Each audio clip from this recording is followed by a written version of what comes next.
I stood there in the pouring Georgia rain, water soaking through my flannel shirt, boots sinking into the soft clay beneath me. My fists were clenched so tight my knuckles ached, but he didn't move. I just stared up as two men hired by the HOA wrestled the ladder off my old treehouse, the boards cracking like dry bones in the wind. The ladder was older than some of the folks in this neighborhood. My dad and I built it in the summer of '92 when I was barely tall enough to swing a hammer. We didn't have much back then, but we had that white oak tree, proud and tall in the backyard. Dad planted it the day his mama passed, saying it'd stand longer than any of us, and it did. Still does. Karen, president of the HOA and self-appointed queen of Willow Creek, stood 10 feet away, holding a bright red umbrella like she was posing for a photograph. Her tiny dog Binky barked like a toy with dying batteries, but she didn't even look down.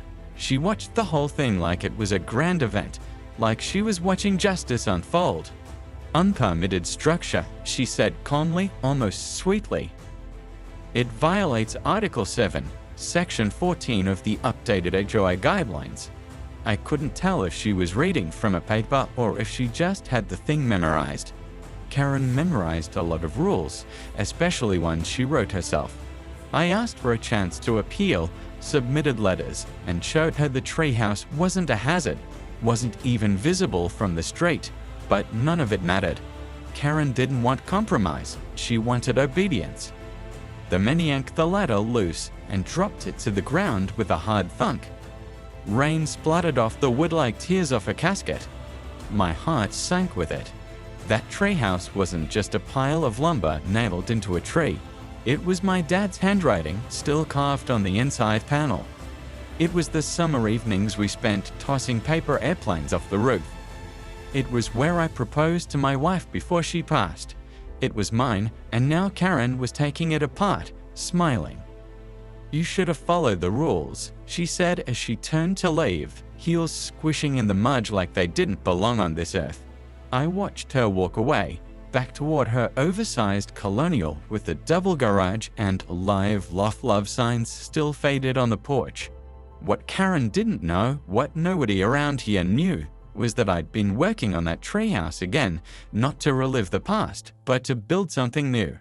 I'd installed solar panels on the roof just last fall, wired the place for high-speed Wi-Fi, put in a weatherproof workspace, a little heater, even an espresso machine I got on sale at Home Depot. It wasn't just a treehouse anymore. It was my quiet spot, my tech haven, my escape. And I had bigger plans. I'd already quietly listed it on Zillow as a unique work-from-home rental. A cozy treehouse retreat with Wi-Fi and a view. You'd be surprised how many folks want to Zoom into corporate meetings from a treehouse. I'd gotten 7 inquiries in the first week alone. So when Karen had her goons tear off the ladder and threaten me with legal action, I realized something. She didn't just want me to follow the rules, she wanted to erase me. And let me tell you, if Karen thinks a ladder is the only way into that treehouse, she clearly doesn't know much about me. After the storm passed and the ground dried up, I walked out to the base of that big white oak. The ladder was gone, but the treehouse was still standing, 30 feet above, defiant. The boards were weathered, sure, but strong, same as the man who built it with me. Dad always said that oak had a spine. Storms will come, he used to mutter, knocking a knuckle against the bark. But a tree like this, she doesn't bend, she waits. I leaned my hand against the trunk that afternoon, and I swear I could feel his heartbeat in the grain. When I first moved back, I didn't think I'd stay long. The house had been sitting empty for a while after Dad passed. My job in the city, some high-paying tech gig with more meetings than meaning, left me burned out. I came home for a breather, but the air out here, clean and still, had a way of making you forget the deadlines and dashboards. And then came Karen. She introduced herself like she was the mayor of a small town, clipboard in hand, name tag on her vest, dog in one arm, lot in the other. I was on the front porch, standing in a rocking chair when she pulled into my driveway. uninvited but smiling like she was welcome. "We're so glad you're here, Mr. Maddox," she'd said, though her eyes were already scanning my lawn. "There's just a few things to go over." What followed was a 20-minute lesson in HOA doctrine, trash can placement, grass-length porch decor. She even commented on the color of the shutters, like my dad hadn't painted them navy blue himself after serving in the Navy. "We have a more modern aesthetic now," she said, flipping through laminated pages of approved tones. Still, I nodded and smiled, tried to play nice. I figured, heck, if I followed the rules, they'd leave me alone. That illusion didn't last long. It started small, a citation for having wind chimes too close to the property line, then a letter about my pickup truck being parked on non-designated surfaces, which in Karen speak meant my own gravel driveway. Next came a fine for excessive use of string lights on the back porch, 2 strands, mind you, that I'd hung for a July 4th barbecue. But the treehouse, that was the one that got under her skin. It started when her dog wandered into my backyard and started barking at the base of the oak. Karen came over the next day with a fresh printout from the HOA handbook, highlighting Article 7. All accessory structures must be submitted for review and approval. "You never got permission for that," she said, pointing up at the treehouse. "It's been here 30 years, I replied, arms crossed. "Well, the rules apply now," she snapped. I reminded her that the treehouse had been built before the HOA even existed. That didn't matter, she told me. It was a liability. I offered to sign a waiver. She said it attracted unwanted attention. I told her my only guests were squirrels and memories. She didn't laugh. Soon after, the fines started stacking up. $50, $100, one for unsightly yard debris, which turned out to be firewood stacked by the shed. I appealed, of course, but appeals went to the same folks who enforced the rules, Karen and her little HOA crew, 3 retirees who never looked me in the eye, voted unanimously every time. One afternoon, I caught her taking photos over my fence. I stepped outside and asked if there was a problem. "Just documenting," she said with that fake smile. "You need a warrant to document my backyard," I told her. "Actually, per Section 9A, the HOA board has visual inspection rights." I checked. She wasn't wrong. But she wasn't right either. It was about that time I stopped playing defense. I started wiring the treehouse for power quietly at night. Mostly I ran conduit under the deck, buried solar batteries in the mulch bed, and mounted panels high on the shed where they'd catch sunlight but not attention. I even added a small antenna, just enough to boost the signal. I wasn't just preserving the past. I was building a future. I'd been researching zoning loopholes, and with the help of an old college buddy turned real estate attorney, I found one. Willow Creek's bylaws didn't explicitly forbid treehouse rentals as long as they were detached accessory structures used as private offices or studios. So I registered it as a remote workspace. Simple, legal, creative. I took a few photos with my old DSLR, wide shots through the leaves, warm lighting, a little seated desk inside. I uploaded it quietly onto Zillow's short-term rental program and added a modest rate. By the time Karen came storming back with her clipboard again, I'd already had bookings lined up for 2 weekends straight. The neighbors started noticing, not the treehouse, but the cars. A quiet gentleman from Asheville who stayed 3 days and left a glowing note in the mailbox. A woman from Tampa who called it the most peaceful place I've worked in years. Karen noticed too. One morning, she caught me walking a guest out to their car and marched across the street, trench coat flapping like she was a sheriff in an old western. "You're running a business," she snapped. "I'm operating a legal home office," I replied. "In a tree? In a fully permitted accessory workspace," I said, handing her a copy of the paperwork. Her face twisted like she'd just sucked a lemon. That night, I got another letter. "Cease operations or face legal action. She claimed I'd violated the spirit of the HOA agreement. That made me chuckle. Spirit? The same spirit that fined me for bird feeders. I wasn't breaking rules. I was bending them, smarter than she ever thought to. Still, the pressure grew. Karen rallied the board, started pushing for an emergency vote to rewrite the HOA rules, threatened to contact the county. She even filed a complaint about increased traffic disturbing neighborhood tranquility. That's when I realized this wasn't about a treehouse. It wasn't even about rules. It was about power. Karen's power. How dare anyone challenge it? But she underestimated me. I wasn't just some out-of-town son coming back to dust off his daddy's old boots. I'd spent 20 years navigating corporate red tape, fighting off takeover bids, building systems that couldn't be hacked, and I wasn't about to let one bitter suburban tyrant scare me off my own land. It was the Thursday before Labor Day when the lights went out. I was up in the treehouse finishing a remote Zoom call with a marketing consultant from Denver, a nice woman who complimented the wood grain behind me and asked if it was one of those AI-generated Zoom backgrounds.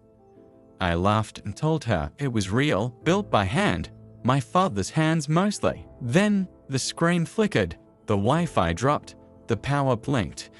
I looked out the window, and the sun was still shining, but the treehouse was dead.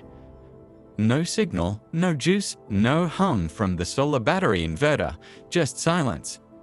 I climbed down and walked to the side of the house where the inverter box was mounted. I opened it. It had been unplugged, and not by accident. The waterproof seal had been pried off with something sharp, and the switch was snapped clean. I didn't need a detective to tell me who did it. I checked the security footage from my porch camera. Just after 4:00 p.m., two men in generic coveralls, no names, no company logos, had walked straight into the yard, unplugged the system, and walked out. One looked right at the camera before flipping at the bird. I called the sheriff's department. The deputy who came out was polite but vague. "This sounds like a civil matter, Mr. Maddox," he said. "No forced entry, no property damage beyond the switch, and you're saying you don't know these men?" "No," I said, "but I know who sent them." He tilted his head. "You think the HOA hired them?" "I think Karen did." He let out a slow sigh through his nose and looked around the yard. "Well then," he said, "best I can do is file a report. If they come back, give us a call." He left with a handshake and a shrug. I was on my own. That night, I drove 20 miles into town, picked up a new inverter, and had the system patched by midnight. The power came back online, but something inside me stayed dark. That was just the beginning. The next morning, I found a notice taped to my front door, printed in all caps like a ransom letter. Treehouse deemed unsafe structure. Immediate action required. It was stamped with the HOA seal and signed by all 3 board members, including Karen. The letter cited a so-called anonymous complaint about structural concerns. I knew that Treehouse was safer than half the porches in this neighborhood. I'd reinforced it with steel braces. I had blueprints, inspections, and a second opinion from a licensed contractor, a buddy of mine who used to build cabins in the Rockies. I brought the paperwork to the next HOA meeting. It was held in the community clubhouse, one of those beige, soulless buildings with folding chairs and weak coffee. I walked in with my binder under one arm and photos of the damage in the other. Karen didn't even look up. "Public comments are at the end," she said, flipping through her agenda. "I'm not here for comments," I said. "I'm here to correct a lie.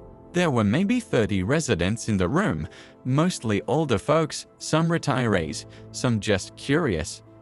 I laid the photos on the table, passed out copies of my permits, and pointed to the time-stamped footage of the intruders. "This was sabotage," I said. "Deliberate, coordinated, and illegal." Karen finally looked at me, eyes narrowed, her lips pressed into that tight smile she wore like armor. "We don't accept video footage without authorization," she said. "You could have edited that," I snapped. "Mr. Maddox, please take your seat," she said, rapping her gavel on the table like she was Judge Judy. I sat, but I wasn't silent. One by one, they passed a motion to suspend my rental activity, not because it violated any rule, but because it was inconsistent with neighborhood values. What values were those? Passive obedience. Bland conformity. I left that meeting feeling like I'd been mugged in daylight. The neighborhood was starting to divide. One neighbor, an older gentleman named Hank, approached me a few days later with a beer in hand. "Just so you know," he said, glancing around, "I think what they're doing to you is wrong." "Thanks," I replied. "Means a lot." "We had a swing set in our yard for 20 years, he said. "Karen had it removed last summer, said it was rusted. Said it scared her dog." It wasn't just me. More stories started surfacing. The woman 2 streets down who got fined for planting sunflowers too close to the fence line. The couple across from me who had to repaint their mailbox 3 times because it didn't match the HOA palette. A man who was told his flagpole was unpatriotic because it wasn't HOA approved. The neighborhood was cracking, and Karen. She was swinging the hammer. Then came the worst of it. Late one Friday night, I heard barking, not Karen's toy mutt, something bigger, a frantic yelp. I stepped outside and found my own dog, Ranger, a 10-year-old black lab with a white muzzle and a heart of gold, limping toward the porch. He was bleeding from the leg, a small cut, but deep. I rushed him to the emergency vet 2 towns over. The vet said it looked like he'd been caught on something sharp, maybe barbed wire, maybe worse. I checked the yard the next morning. There, by the back gate, someone had tied a length of coiled metal wire across the fence post, just low enough for a dog to trip over. Hidden in the grass. I didn't call the sheriff this time. I called my lawyer. Karen had drawn blood, and this time, I wasn't just going to fight back, I was going to burn the whole damn system down. By the book, I didn't sleep much after Ranger got hurt.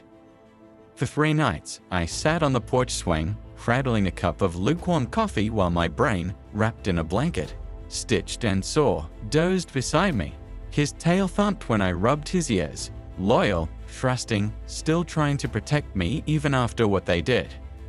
But I wasn't angry anymore. No, anger was for amateurs. I was focused.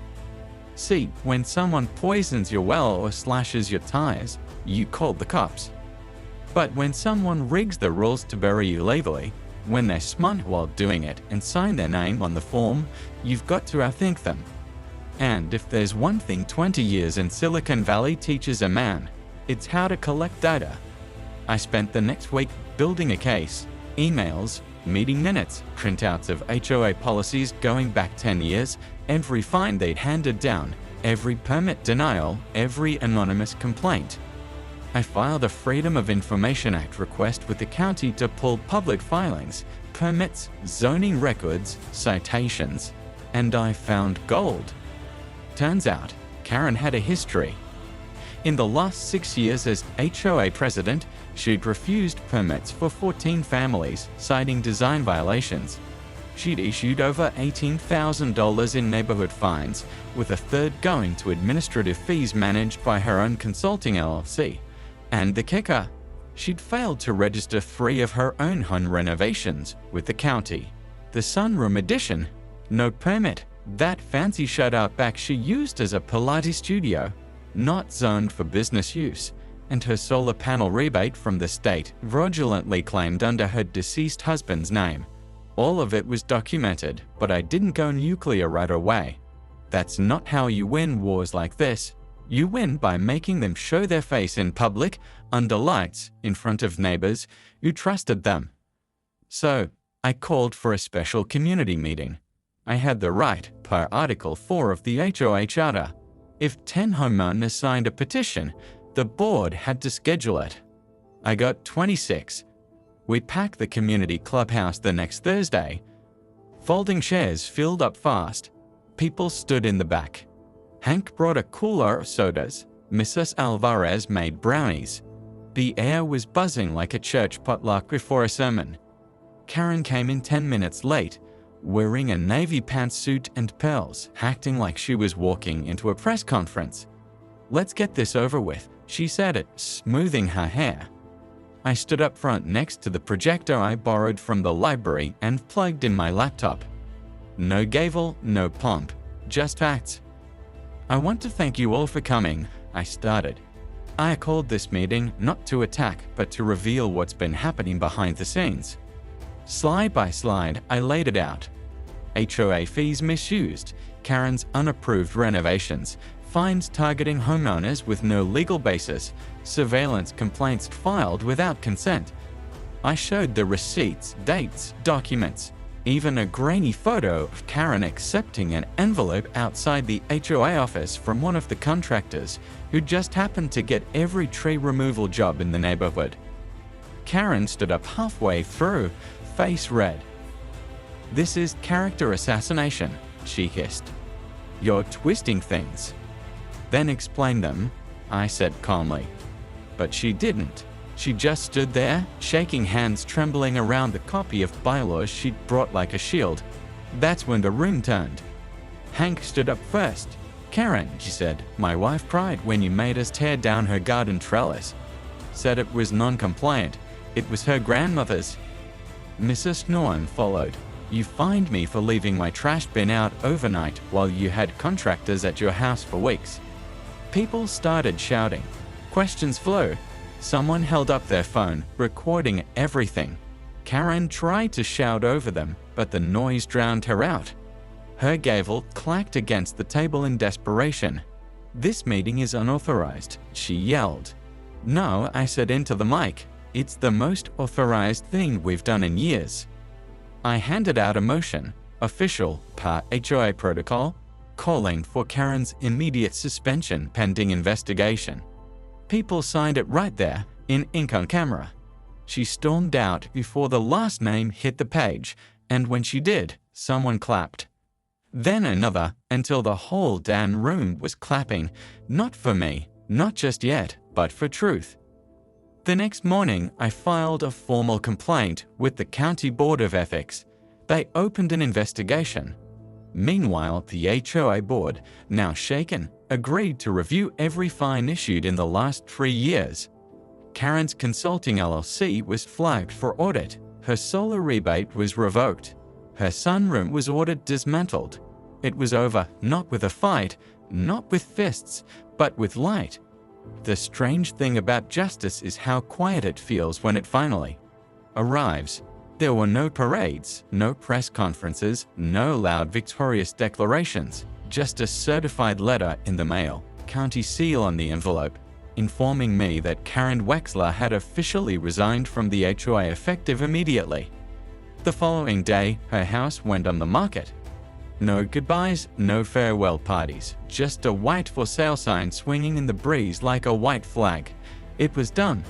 For the first time in over a year, the air in Willow Creek felt light, like a storm had finally passed and left behind something fresher, cleaner. The neighbors began to emerge again, not just to wave politely from the end of their driveways, but to talk. Real conversations. Mrs. Alvarez stopped by with a basket of lemon bread and a hug that smelled like lavender. Hank dropped off a six-pack and helped me restring lights around the porch. Kids started playing in front yards again. Someone brought chalk and left a hopscotch pattern right on the clubhouse sidewalk. It wasn't just my win, it was our win. The board held emergency elections the next week. I didn't run, I'd fought my battle, and I was tired. But I supported Mrs. Norton, a retired teacher, level-headed and kind, who believed in rules and compassion. She won by a landslide. One of her first motions as chair, repealing half a dozen Haranera rules and issuing a public apology for the hostile environment fostered under the previous board. Folks clapped, some cried. A month later, the HOA reimbursed me for the damage done to the treehouse and the vandalism to my solar system. Small amounts, but a big message. And they didn't stop there. The new board created a neighborhood improvement fund and asked for ideas, not policies, ideas, things that made people feel welcome again. One neighbor suggested a book exchange box. Another asked for a community garden. A few teens volunteered to paint murals on the utility boxes that dotted the sidewalks. For the first time in years, folks were excited to live here. And that treehouse? Oh, she became a legend. I gave her a fresh coat of stain and a new name, The Perch. I hung a little hand-carved sign by the base of the oak, replaced the old ladder with a custom-built staircase, sturdy, wide, with a little handrail wrapped in rope lighting. The bookings rolled in, writers, artists, therapists looking for quiet retreat space, folks escaping the city just to breathe under the branches for a while. One guy, a CPA from Ohio, brought his guitar and ended up writing a whole album up there. Said it was the most peace I've felt since my wife passed. I kept the price modest, but added a twist. For every weekend booked, I donated a portion to the local animal rescue where Ranger had been treated. Seemed only fair. Speaking of Ranger, he healed up just fine. These days, he greets every guest with a slow wag and a warm sniff, then trots back to his shaded spot under the tree. He's got a new bed there now, made from a repurposed porch swing cushion. Sometimes he naps so deep I check to make sure he's still breathing. And me?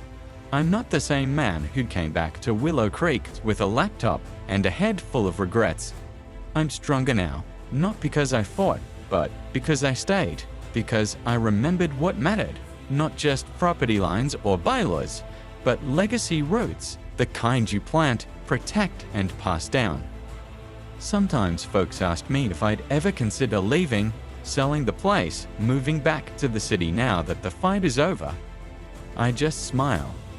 This tree still stands, I tell them. So I will too. One crisp October morning, I got up early and made coffee before the sun rose. I walked barefoot across the dewy lawn, coffee steaming in one hand, the leash in the other. Ranger and I sat under the oak, looking up at the perch glowing faintly with sunrise light. And for the first time in a long while, I felt something I hadn't let myself feel since my dad passed: peace. HOAs were created to protect neighborhoods, not to turn them into dictatorships. Rules should preserve beauty and safety, not punish individuality or kindness. If your HOA board forgets that, it's time to remind them, with your voice, your vote, or your courage. Now here's the part where I turn it over to you. Have you ever had to stand up to an HOA? Or maybe you've seen someone else take on the system and win. Or, heck, maybe you were on an HOA board and tried to make things better from the inside. I want to hear your story. Drop a comment below, tell us where you're from, what you stood up for, what your treehouse was. Let's make this more than a story, let's make it a conversation. Because when neighbors talk, communities grow stronger. And that's how we make sure no one like Karen ever runs the whole block.